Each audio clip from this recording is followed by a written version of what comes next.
This long poem is Thomas Gray's sad tribute to the dead villagers. The poet laments over the graves of the poor villagers who died unsung. He feels sad over their death. They lived simple life. They were very hard working when alive. Their graves in the churchyard remind the poet of their poor forefathers. The poet knows that the dead never come back to life. The dead villagers too have been laid to rest in their graves. The surviving wives and the children of these dead farmers would never wait for the return of these poor dead men. The graves of the dead villagers show that death comes to all. It comes to the rich and the poor alike.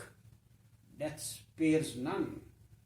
Riches and wealth can never save people from death. Hence, it's foolish to boast of wealth and glory. Rich tributes paid to great men after their death cannot bring them back to life. Statues raised in honor of the great men also cannot revive these dead men. Hence, it's useless to accumulate wealth. The poet pays rich tributes to the dead poor villagers. Some of these who are now in graves had talents to rise in life, but poverty did not allow them to rise in life. Given chance to rise, some of them could have become as great as Milton or Hampden. These humble villagers could not get high education.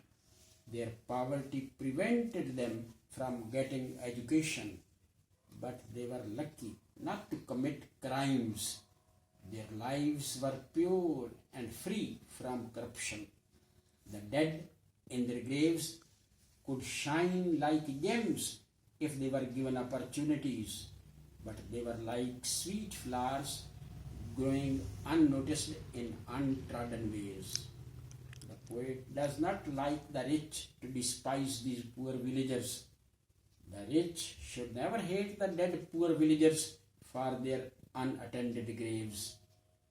In the ending part of the elegy, Gray wishes to be remembered after his death.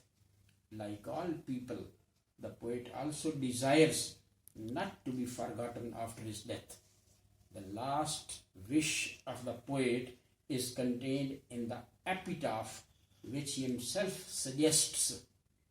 This long poem is very popular.